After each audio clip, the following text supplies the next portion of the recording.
كل سنة وانتم طيبين. النهاردة بقى عاشورة، قلنا كده نعمل عاشورة بطريقة حلوة جديدة ومختلفة. عملناها بالايس كريم والكراميل، طبعا خطيرة جدا جدا ومسقعة كده ومرطبة.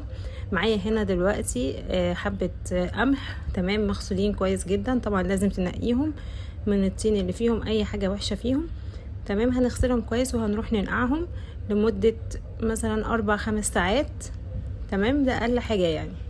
وكمان ممكن ما تنقعهمش عادي جدا وتحطيهم على النار على طول. ده بقى هنا بعد 4 ساعات بالظبط من النقع هصفي المية بتاعتهم واخدهم كده على الحلة في مية نظيفة وارفعهم على النار لغاية بقى ما يستووا معايا بالشكل ده. شايفين الحباية بتنفش معايا ازاي ولونها بيبقى فاتح؟ هجيب بقى الخلاط بتاعي وهاخد نص الكمية كده، هضربها في الخلاط بالشكل ده، وهنزل على الغلة الموجودة معايا في الحلة او العاشورة، تمام، وهقلبهم كده كويس مع بعض. هنزل بقى هنا بلتر من الحليب، لتر كامل من الحليب، وهقلب بقى كده كويس.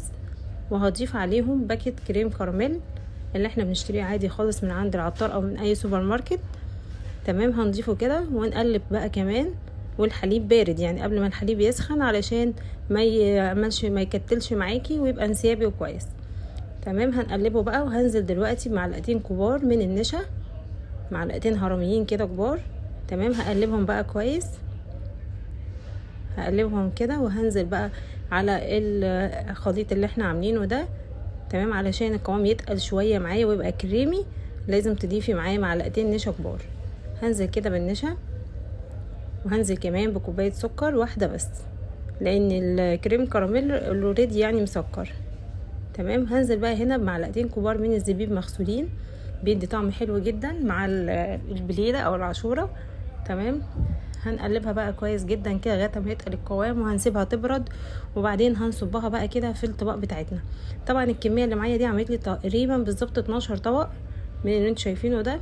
اول ما بردت خالص جبت بقى كده بولة ايس كريم بالشوكولاته والفانيليا وضفتها عليهم، وهنا كمان هضيف عليهم دلوقتي زي ما انت شايفه كده، اضيف كمان واحده هنا بالفراوله والفانيليا. طبعا اللي بيحب بقى عليها الايس كريم تبقى جامده جدا بالايس كريم. هبدا بقى دلوقتي عندي هنا كمان الصوص الكراميل اللي بيجي مع الباكيت كريم كراميل، تمام. هضيفه كده عليها تزيين كده عشان يدي شكل جمالي حلو بالشكل اللي انتوا شايفينه ده. وبعدين بقى هرش حبه زبيب، حبه مكسرات عندك، هتدي طعم ونكهه حلوه جدا. شايفه؟ اتمنى بقى ان انتوا تجربوا الوصفه دي وتعجبكم. ما تنسوش تعملوا لايك وشير وتشتركوا في القناه علشان يوصلكم كل جديد.